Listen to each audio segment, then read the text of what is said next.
সাহস উড়ে যায়। এখন এই কথাটা আসলে উনি যখন বলছেন তখন এই যে আপনি বলার সাথে সাথে আপনার অনেকগুলো প্রশ্ন হবে, প্রকৃত সাহস কি, মানুষ নিকটে গেলে আসলে প্রকৃত সাহস কেন উড়ে, এই ব্যাখ্যার অনেক সুযোগ আছে। প্রবন্ধ আপনাকে আসলে ব্যাখ্যার সুযোগটা দিবেন, মানে প্রবন্ধের ভাষা অনেকখানি স্ট্রেট। তো এখন এরপরে আমাদেরকে যে বিষয়গুলো খেয়াল রাখতে হবে, একটা প্রবন্ধ যখন আমরা পড়ব তখন একজন শিক্ষার্থীর তিনটা বিষয় আসলে সচেতন থাকা উচিত। ফার্স্ট স্টেপ হচ্ছে পজিশনালিটি। এখন আমরা অনেক সময় খাতা দেখি, তো খাতা দেখার সময় একজন শিক্ষার্থী কখনো কখনো লিখেন এইভাবে, যেমন আমার একবারের অভিজ্ঞতা হলো যে প্রশ্নটা করা হয়েছে তার ওপিনিয়ন চাওয়া হয়েছে এবং ওপিনিয়নের ভিত্তিতে সে শিক্ষার্থী বলছে যে এইটা ঠিক আছে, কিন্তু এটা এই যে উপন্যাসে যা দেখা গেছে এই ধরনের বিষয় আমাদের দেশে চলে না। এই যে বলছে আমাদের দেশে চলে না, বা আরো স্পেসিফিক করে হয়তো বলতে পারে গাজীপুরে চলে না।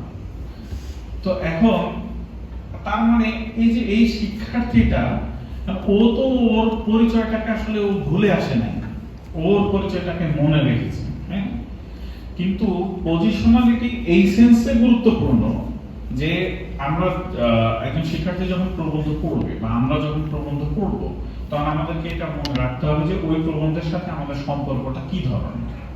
তো এই সম্পর্কটা হচ্ছে যে আমরা কিন্তু তখন আসলে কোনো নির্দিষ্ট জেলার অধিবাসী না, কোন একটা মানে ধর্মীয় পরিচয় নাই বা জাতিগত পরিচয় না, এক ধরনের অবজেক্টিভিটি, হ্যাঁ, একটা অবজেক্টিভ পজিশন তাকে নিয়ে।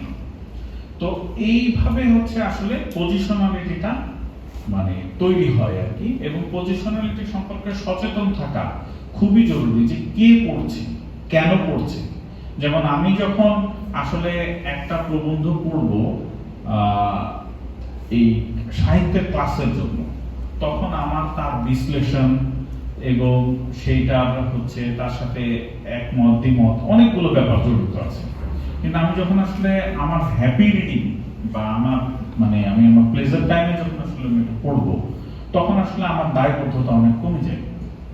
তো এই কারণে পজিশনালিটি গুরুত্বপূর্ণ। তবে পজিশনালিটির আবার একটা সাটল ব্যাপার আছে, সেটা হচ্ছে পজিশনালিটির ভেতরে এটা সম্পূর্ণ নোট ভিত্তিক হয় না। যে কারণে যেমন আমরা অবজেক্টিভ হতে গেলেও আমাদেরকে কিছু জায়গা মনে রাখা খুব জরুরি, যে আমরা একটা কলোনির ভেতর দিয়ে গেছি, আমরা আসলে দ্বিতীয় কলোনির ভেতর দিয়ে গেছি যে যখন পাকিস্তানের সময় আসছে। তো এই যে আমাদের দুইবার কলোনির ভেতর দিয়ে যাওয়ার যে অভিজ্ঞতা এবং কলোনির প্রভাব যে যাদের মাথার ভেতরে যুক্ত, তারা আসলে যখন পড়বে, এটা নিয়ে অনেকেই আসলে বলছেন যে এটা আসলে তৃতীয় স্তরের এক ধরনের সচেতনতা, যে সচেতনতাও জরুরি। যে আমি আসলে যখন একটা ওয়েস্টার্ন টেক্সট পড়ছি তখন আসলে ওই টেক্সটটা আসলে কেন, কারণ আমাদের এখানে একাডেমির জন্ম হয়েছে আমাদেরকে ফাঁদে ফেলার জন্য। তো সুতরাং আমি এই ফাঁদ সম্পর্কে সচেতন শুরু থেকেই থাকবে, বা কলোনি চলে যাওয়ার পর এটার ইফেক্টটা এটাই থাকবে যে আমি হচ্ছে ফাঁদ সম্পর্কে এত সচেতন। এখন আমরা পরের ধাপে যাব, সেটা হচ্ছে যে একটা প্রবন্ধে মূলত খোঁজা লাগে আর্গুমেন্ট। একদম বেসিক বৈশিষ্ট্য, আপনার পজিশনালিটি যদি ঠিক হয়ে থাকে তাহলে আপনাকে প্রথমে বুঝতে হবে একটা প্রবন্ধে আর্গুমেন্টটা কোথায়। এখন আর্গুমেন্ট বুঝতে হলে আমাদেরকে যে জিনিসটা দেখতে হবে, যে ধরেন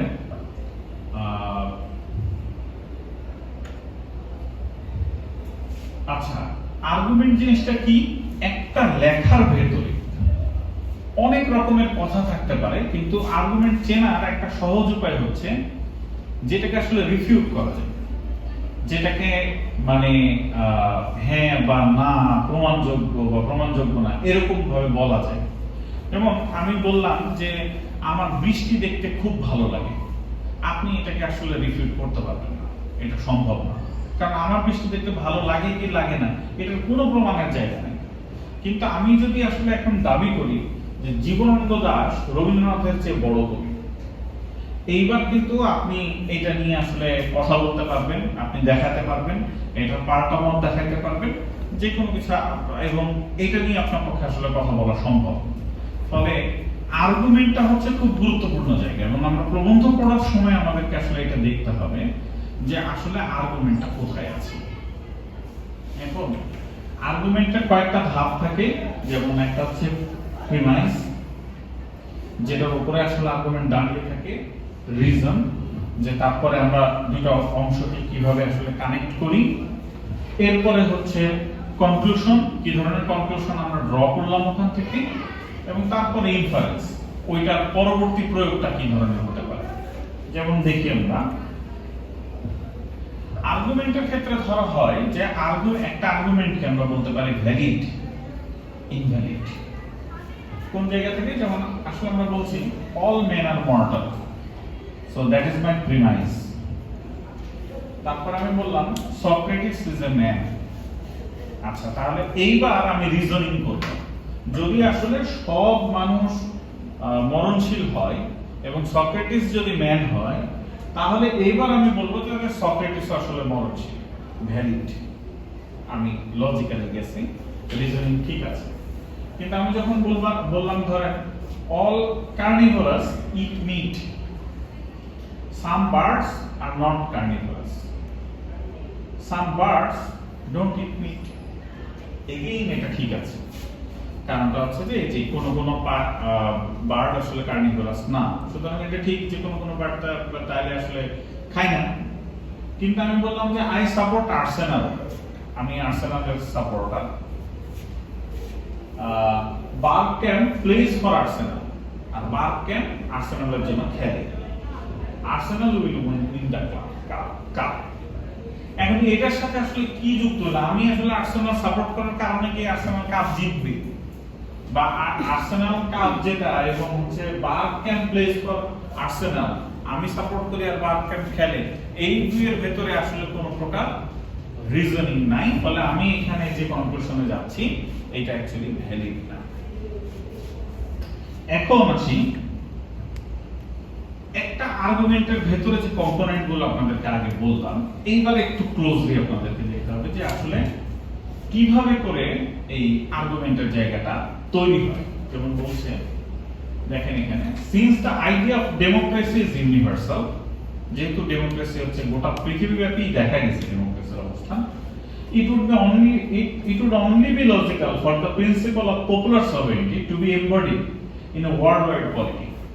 তাহলে তো গোটা পৃথিবীব্যাপী, যেহেতু এটা ইউনিভার্সাল গণতন্ত্রের ধারণা, তাহলে গোটা দুনিয়াব্যাপী গণতন্ত্র হওয়ার কথা ছিল, সব দেশই গণতান্ত্রিক হওয়ার কথা ছিল। But this assumes that democratic transition should be worldwide in the first place, তার মানে গোটা দুনিয়াব্যাপী এটা হওয়ার কথা ছিল, and that the people themselves want it that way, এবং তাহলে তো মানুষেরও ওইভাবেই চাওয়ার কথা ছিল গণতন্ত্র। দেখেন এটা হচ্ছে রিজন। ও কিন্তু এই যে যেহেতু দুনিয়াব্যাপী গণতন্ত্র হয়েছে, তাহলে তো সেই এই যে আমরা যে তাহলে তো কথাটা বলছি, এই জিনিসটাই কিন্তু খুব গুরুত্বপূর্ণ। এই যে যখনই আমরা বলছি তাহলে তো, অতএব, সুতরাং, এই জিনিসগুলো আমরা যখন বলি, এটা হচ্ছে আমাদের রিজনিং এর টুল বাংলা ভাষায়। তো এইখানে তখন বলছে যে তাহলে যদি গণতন্ত্র যদি সব জায়গাতে উৎপত্তি হয়ে থাকে, মানে সব জায়গাতে যদি গণতন্ত্রের ধারণা থেকে থাকে, তাহলে আমরা গণতান্ত্রিক দেশ না কেন গোটা দুনিয়াতে? তো সেটাই তো হওয়ার কথা ছিল। এটা হচ্ছে রিজন। এন্ড বলছে history bears out neither of these assumptions.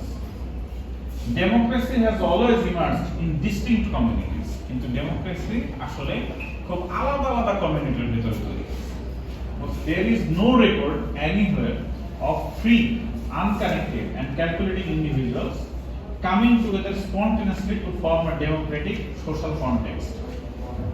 এইবার দেখেন উনি বলছেন যে দুনিয়াব্যাপী কোথাও যে কোন মানুষ সচেতন ভাবে এক জায়গায় হয়েছে যে আসো আসো তুমি আসো তুমি আসো, তুমি গণতন্ত্র সম্পর্কে বুঝো আমি বুঝি, তো চলো সবাই মিলে আমরা এখন গণতন্ত্র তৈরি করি। উনি বলতেছেন আনফরচুনেটলি এই ধরনের এভিডেন্স কোথাও নাই। দ্যাট মিন্স দেখেন উনি এভিডেন্স দিলেন।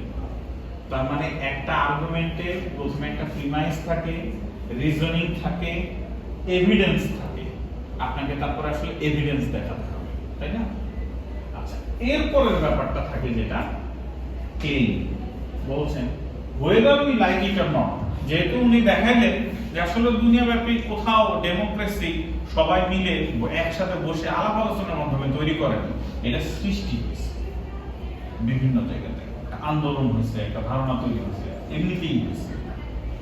তো এখন সৃষ্টি যে হলো সে বলছে whether we like it or not, nationalism is the historical force that has provided the political image for democratic government. তাহলে ডেমোক্রেসি যেটা আলাপ আলোচনার মাধ্যমে হয়নি, তাহলে ডেমোক্রেসি হয়েছে কিভাবে যেখানে হয়েছে? বলছে আমরা পছন্দ করি আর না করি, অ্যাকচুয়ালি প্রত্যেকটা জায়গায় যেখানে ন্যাশনালিস্ট আন্দোলন হয়েছে, এই ন্যাশনালিস্ট আন্দোলনের ফলেই আসলে তারপরে ডেমোক্রেসির জন্ম হয়েছে। সো এইটা হচ্ছে তার ক্লেম, সে দাবি করলো আর্গুমেন্টের একবার মূল জায়গাটা। এখন বলছে nation is another name for we the people. উনি বলতেছেন নেশন মানেই আসলে হচ্ছে পিপল। উই দ্য পিপল আমরা যে কথাটা বলি কনস্টিটিউশনে আছে, we the people, so that is actually nation. তাহলে দেখেন এইটা কিন্তু ইনফারেন্স, এই জিনিসটা কিন্তু ওনার মূল মানে আর্গুমেন্টের, ওনার ক্লেমের অংশ না। ক্লেমটাকে উনি প্রতিষ্ঠিত করে ফেলেছেন বলে উনি এইবার এটাকে বলছেন যে তাহলে যদি এটা সত্য হয় তাহলে আসলে এইখানেও এটা প্রয়োগ হতে পারে। So that's it. এখন দেখেন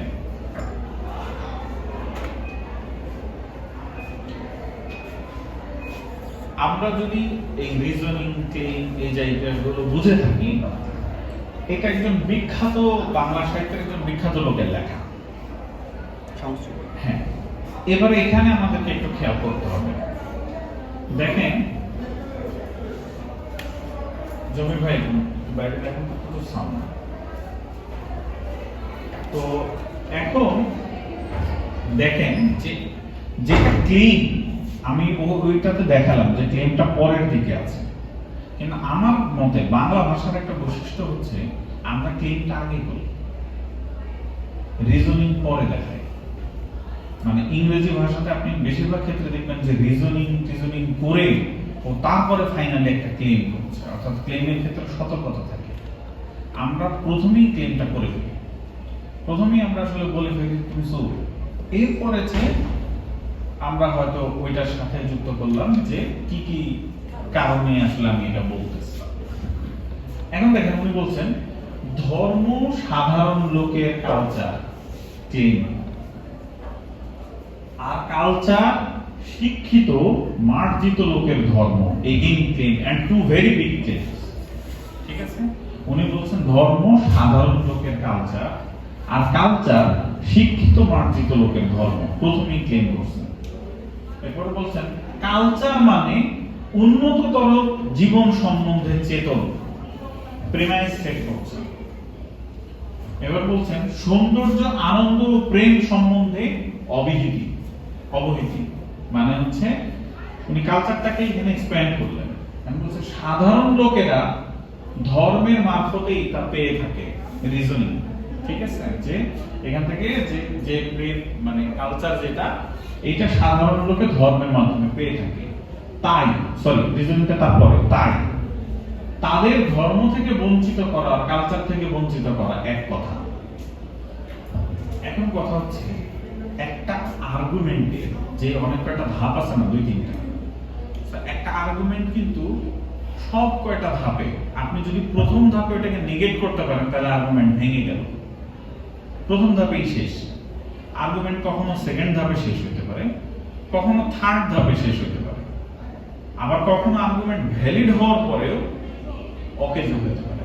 এখন দেখেন এখানে কিরকম এই আর্গুমেন্টটা আসলে, যেমন আমি যদি এটাকে রিড করি তাহলে এটাকে প্রথম ধাপে শেষ করা সম্ভব। কেন? কারণ উনি প্রথমে যে ক্লেমটা করছেন, বলছেন কালচার মানে উন্নততর জীবন সম্বন্ধে চেতন, অর্থাৎ উনি কালচার বলতে হাই কালচার, লো কালচার এই জিনিস বোঝাচ্ছেন। কিন্তু অ্যানথ্রোপোলজি কালচারকে যে দেখে দা ওয়ে অফ লাইফ, মানে সমগ্র জীবন আমরা আসলে যাই করি তাই কালচার, উনি কিন্তু কালচারের মানে এটা ধরেননি। সো আমি যদি বলি যে উনি কালচারের যে মিনিংটা করেছেন সেটা অত্যন্ত সংকীর্ণ, তাহলে ওনার পুরো আর্গুমেন্টটা ভেঙে যাবে। কারণ আমি প্রথমেই দেখাচ্ছি যে ওনার কালচারের ধারণাটার ভিতরে এইটা সমস্যাজনক বা সংকীর্ণ। সেকেন্ড আবার আসে প্রশ্ন করা যাবে ধর্ম সাধারণ লোকের কালচার, আমি যদি ওইটাকে ভ্যালিডও ধরে নিই তাইলে আমি বললাম যে ধর্ম সাধারণ লোকের কালচার, সাধারণ লোককে, আর ধর্ম কেন শুধু সাধারণ লোকের কালচার হবে? তাহলে ধর্ম যারা অসাধারণ লোক, এটা কি সমস্যা? আচ্ছা, তো ধর্ম যদি সাধারণ লোকের কালচার আমি বলি, তাহলে অসাধারণ লোক কার এবং অসাধারণ লোক কি আসলে ধর্ম পালন করে না বা সে ধর্মীয় কালচারের কি আসলে বাইরে?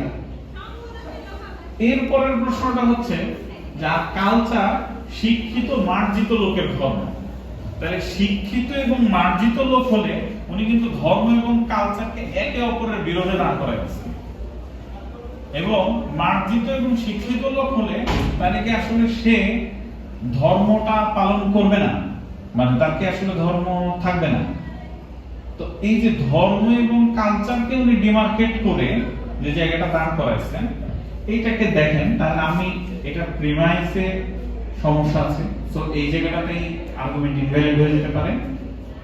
পরের সমস্যাটা হচ্ছে আবার সাধারণ লোকেরা ধর্ম মারফতেই তা পেয়ে থাকে উন্নততর জীবন সম্বন্ধে চেতনা, মানে সাধারণ লোকের কোনো কালচার নাই বা আর কোনো জায়গা থেকে আসে না, তারা মানে যদি আমি কালচারকে নাচ গান এই সকল উৎকর্ষ ধরে থাকি তাহলে কি একজন কৃষকের কোনো এই ধরনের কোনো সেন্স নাই?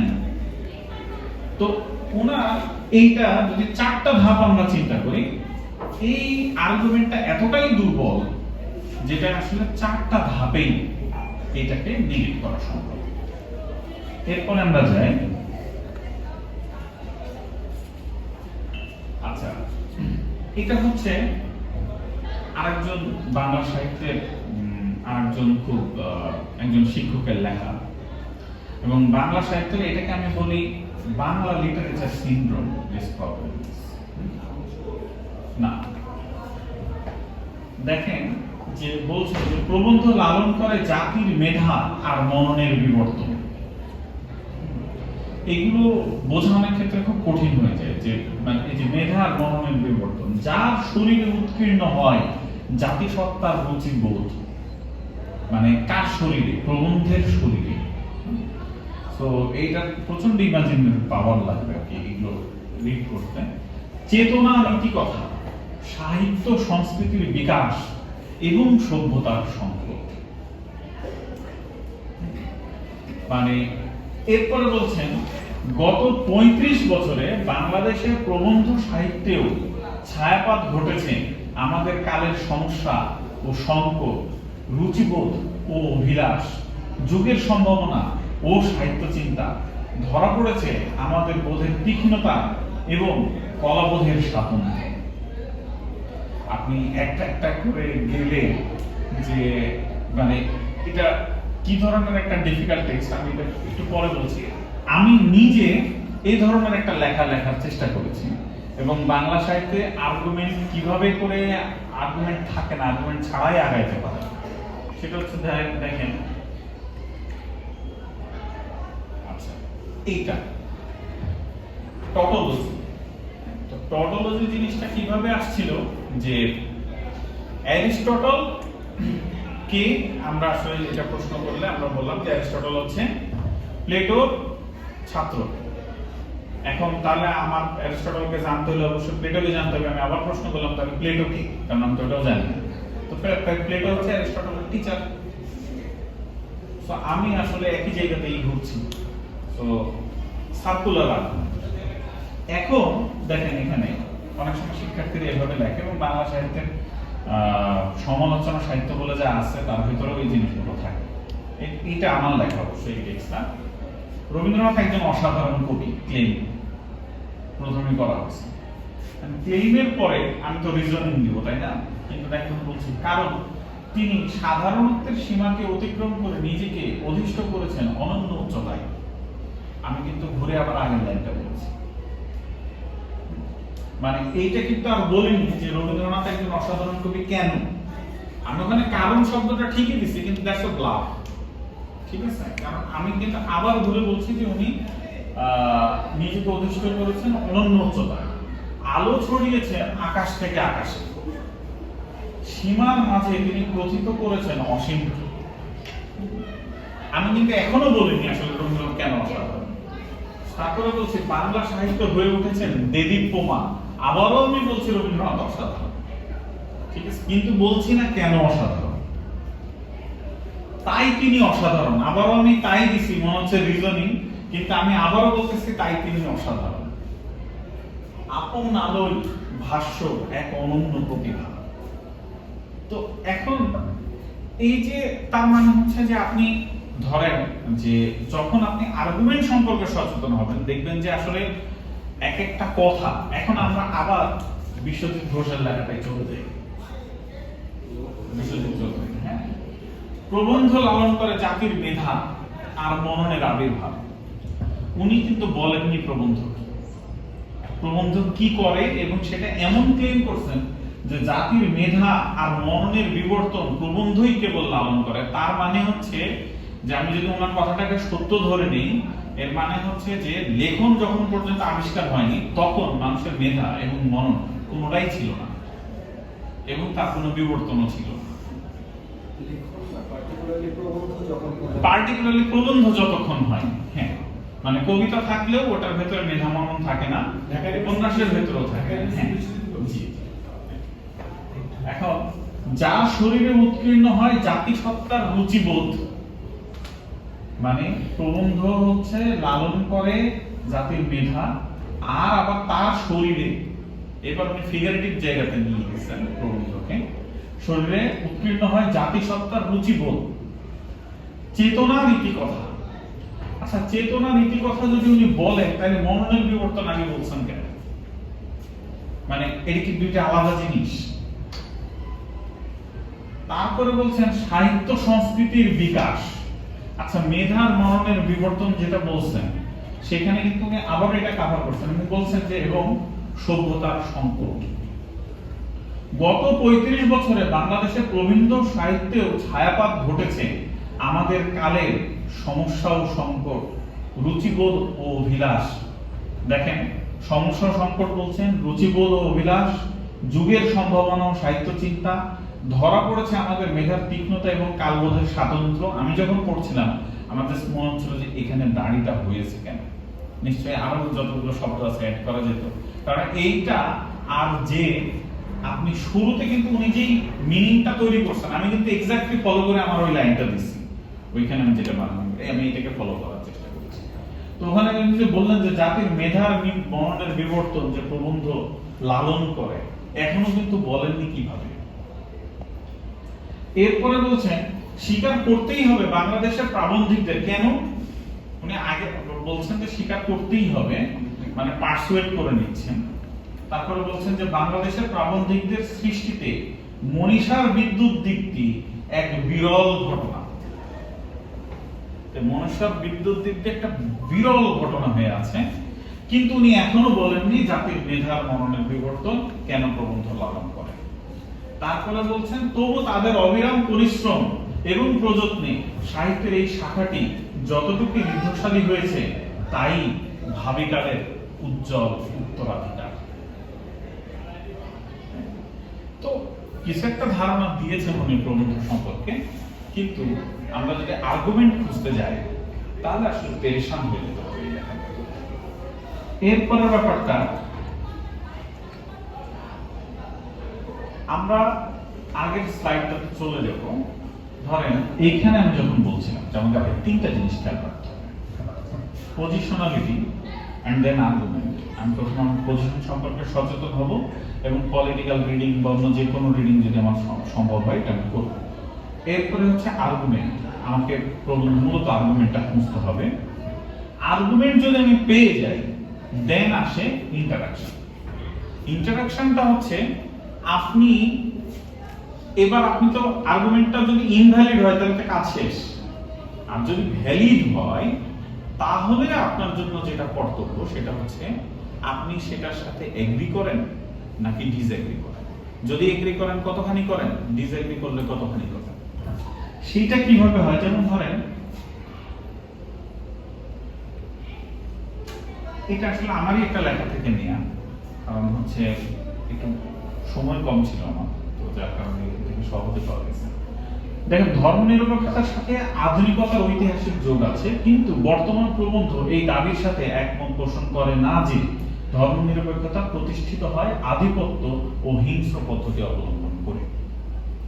এই যে একমত পোষণ করে না, এই লেখাটা নন্দীর কাছাকাছি মত প্রকাশ করেছেন বাংলাদেশের লেখক বুদ্ধিজীবী ফরহাদ মোজাহার। তিনি বলেন, মানুষকে ধর্ম থেকে বিচ্ছিন্ন করে এবং যার যার নিজের ধর্ম ব্যক্তিগতভাবে বজায় রেখে ও চর্চা করে সার্বজনীন মানুষের সমাজ তৈরি করার এই চিন্তা, মানে ধর্মনিরপেক্ষতা, উদ্ভট ও স্ববিরোধী। এখন উনার আর্গুমেন্টের সাথে, মানে উনি যেভাবে রিজনিং টেনেছেন, রিজনিং এ কিন্তু ভুল ছিল না, কিন্তু আমি আবার একমত না। তো তখন আমি না, রিজনিং এ ভুল ছিল না, কিন্তু যেখানে ভুল ছিল সেটা হচ্ছে প্রিমাইজাম। বলছি যে নন্দী ও মোজাহার উভয়ের বক্তব্যের মূল সমস্যা হচ্ছে ধর্মনিরপেক্ষতার চরিত্র বৈশিষ্ট্য নির্ণয়ের ভুল। অর্থাৎ উনি একবারে বেসিক জায়গাটাতে ভুল করছেন। ধর্মনিরপেক্ষতা বলে যে ধারণাটাকে উনি নিচ্ছেন সেটা আসলে ধর্মনিরপেক্ষতা না। তো এখানে হচ্ছে ফলে এই লেখার পরের অংশ জুড়ে ওই জিনিসটাই আছে যে আসলে ধর্মনিরপেক্ষতা কি, এবং ধর্মনিরপেক্ষতাকে যখনই আসলে আমি ওনাদের বক্তব্যের সাথে আলাদা হিসেবে দেখাইতে পারবো, তখন আর ওনাদের পরের অংশ আমার আর প্রমাণ করার দরকার নেই, কারণ ওই জায়গাটাতেই ভুল। তো প্রবন্ধে আসলে খেলাটা এই ধরনের ঘটে। এখন আসেন, আমাদের কিছু কিছু ভুল হয় প্রবন্ধের মধ্যে, আমাদেরকে এই জিনিসটা খেয়াল রাখতে হবে, পিটফলস যেগুলো থাকে। যেমন আমি বললাম টটোলজির কথা, তেমনি আরেকটা বিষয় হচ্ছে কনসেপচুয়াল প্যাকেজ ডিল। আমরা অনেক সময় প্যাকেজ আকারে চিন্তা করি, এবং এই প্যাকেজ আকারে চিন্তা আমাদেরকে ভুল ইনফারেন্সে পৌঁছায় দেয়। যেমন আপনি কোন একজন মানুষের ক্ষেত্রে শুনলেন যে সেই মানুষটা সিগারেট খায়, তো সিগারেট খায় আপনি এটা শুনলেন, শোনার পরে আপনি এরপরে শুনলেন যে সে মদও খায়। এরপরের দিন আপনি করলেন কি, দুইটা ইয়াবা নিয়ে যে তার কাছে যে বিক্রি করার জন্য নিয়ে চলে গেলেন যে আপনি ইয়াবা কিনবেন কিনা। তো এখন কথাটা হচ্ছে যে কেউ সিগারেট খায় বা মদ খায় মানে থার্ড যে সে ইয়াবা খাবে ব্যাপারটা কিন্তু সেটা না। কেউ ধর্ম পালন করে এবং মনে করেন ধর্ম পালন করে সুন্দর করে কথা বলে, এর মানে এই না যে সে আবার মানে সে ঘুষটা খাবে না। আপনি যদি এটাই ধরে রাখেন, that might B a mistake. So আপনার প্রথম দুইটা জিনিস একই রকম মিলে গেছে বলে থার্ডটাকে আপনি একইভাবে কাউন্ট করতে পারবেন না, ঠিক আছে? সো এইটা হচ্ছে প্যাকেজ চিন্তার সমস্যা। ফলে প্রবন্ধে আমরা কিন্তু অনেক সময় এই প্যাকেজ চিন্তার ফাঁদে পড়ি। ইনফারেন্সটাকে খেয়াল রাখতে হবে যে এই যে কনসেপচুয়াল প্যাকেজ, হ্যাঁ, যে আমরা দুইটা জিনিস বা তিনটা জিনিস পরপর মিলছে, চতুর্থটা আমরা নিজেরাই বসাই নিছি আমাদের। এরপরে হচ্ছে কনটেক্সট, এটা সম্পর্কে সচেতন থাকাটা খুবই জরুরি। কনটেক্সটের ব্যাপারটা অনেক সময় আমরা মনে করি যে কনটেক্সট কাছাকাছি থাকে, তো কনটেক্সট নির্ণয় করা গুরুত্বপূর্ণ, তবে এটাও মাঝে মাঝে মনে রাখতে হবে যে কনটেক্সট কখনো কখনো দূরবর্তী হতে পারে। হঠাৎ করে দেখলেন যে একজন এসে হয়তো আমাদের আরেকজনকে এসে হয়তো মানে এক ব্যক্তি আরেক ব্যক্তিকে চড় মেরেছে রাস্তার মধ্যে, হঠাৎ আপনি ভাবলেন যে একটু আগে নিশ্চয়ই কিছু হয়েছে, কিন্তু ব্যাপারটা হইতে পারে যে ওই ব্যক্তি আসলে 12 বছর আগে তাকে চড় মারছিল, 12 বছর ধরে খুঁজছিল, হঠাৎ করে দেখা পাইছে। কনটেক্সট কিন্তু 12 বছর পেছনে। তো এই কারণে কনটেক্সটকে সবসময় খুব কাছাকাছি ধরাটাও আরেকটা ভুলের সূত্র হতে পারে। আমি আমার আলাপের একদম শেষাংশে চলে আসছি। আমরা অনেক ক্ষেত্রে শিক্ষার্থীদেরকে প্রশ্ন করি, লেখক কি বলতে চেয়েছে, এখানে কি বোঝাতে চেয়েছে। দেখেন, আসলে লেখক কিচ্ছু বলতে চান, আপনি যদি লেখকের যদি কিছু বলার থাকে ওইটা উনি বলে দিয়েছেন, লেখক আসলে কিছু বলতে চান, আর লেখক কি বলতে চেয়েছেন এটা আপনার পক্ষে জীবনেও ধরা সম্ভব না। ধরেন আমি একজন কবি, আমি একটা কবিতা লিখলাম, খুব প্রেমের কবিতা। তো প্রেমের কবিতা লেখার পরে সেটা হয়তো আমার কোন একটা সময় আমার প্রেমের সম্পর্ক ছিল, তা আমি সেই সময় আসলে এই কবিতাটা লিখেছি। এর অনেক পরে আমি কবিতাটা বের করলাম, আমার স্ত্রী আমাকে জিজ্ঞেস করলেন এই কবিতাটা কাকে নিয়ে লেখা। খুবই স্বাভাবিক আমি আমার স্ত্রীকে বলে দিতে পারি এটা তোমাকে নিয়ে লেখা। তাহলে এখন এই কবিতা আসলে কাকে নিয়ে লেখা? এখন যদি আমরা অনেক সময় লেখক কোন একটা জিনিস বলে দিচ্ছেন, এই কারণে আমরা ওইটার উপরে যদি ভর করতে যাই তাহলে তো এই বিপত্তিও ঘটতে পারে। লেখক যে সত্য বলছেন, সত্য বলবেন, এর নিশ্চয়তা আসলে কোন জায়গায়? আরো একটা ঘটনা হচ্ছে, আমি ধরলাম লেখক সৎ, উনি সত্যই বলেন, কিন্তু লেখক তো ভুলেও যেতে পারেন। আমরা কিন্তু অনেক সময় এক জায়গার স্মৃতি আরেক জায়গাতে স্থাপন করে দিই। যে ঘটনাটা আসলে আমার জীবনে ঘটছে রাজশাহীতে, আমি ধরে নিচ্ছি জাহাঙ্গীরনগরে, অথবা জাহাঙ্গীরনগরে ওইটা ঘটছে, আমি পরে বলছি রাজশাহী। তাহলে আমি লেখকের উপর নির্ভর করে যদি বারবার করে লিখি যে লেখক যদি এটা বলছেন অর্থটা এটাই, তাহলে যতবার আমি আমার কথা চেঞ্জ করব ততবার আপনাকেও আসলে আপনার কথা চেঞ্জ করে নিতে হবে। রাদার বিষয়টা হচ্ছে লেখক যা বলার সেটা বলে দিয়েছেন, মানে যেটুকুন বলার দরকার ছিল এটা উনি বলে দিয়েছেন, বাকিটা আসলে রিডার হিসেবে আপনার দায়িত্ব। অর্থটা আপনি তৈরি করে নেবেন, ওইটা কি রিপ্রেজেন্ট করে সেটাও আসলে আপনি নির্ধারণ করবেন। আমি আপনাদের একেবারে ফাইনালি যে জিনিসটা বলবো যে আসলে প্রবন্ধ পড়ার সময় রিডার হিসেবে আপনাকেও আসলে অ্যাক্টিভ হতে হবে এবং শিক্ষার্থীকেও অ্যাক্টিভ করতে হবে। সুতরাং লেখক ততক্ষণে আসলে টেক, হ্যাঁ, এবং আপনি আসলে তখন আপনিই হচ্ছেন কর্তা যদি আপনি রিডার হন। এবং একজন শিক্ষার্থীকে আসলে ওইভাবেই উদ্বুদ্ধ করতে হবে, ওই রিডিংটাতেই উদ্বুদ্ধ করা জরুরি, যাতে করে সেও কর্তা সত্তা হয়ে ওঠে এই প্রবন্ধের সময়। আমার আলাপ আমি এখানে শেষ করছি। সবাইকে ধন্যবাদ। কোনো প্রশ্ন থাকলে আগামী 10 মিনিট আমরা আছি প্রশ্ন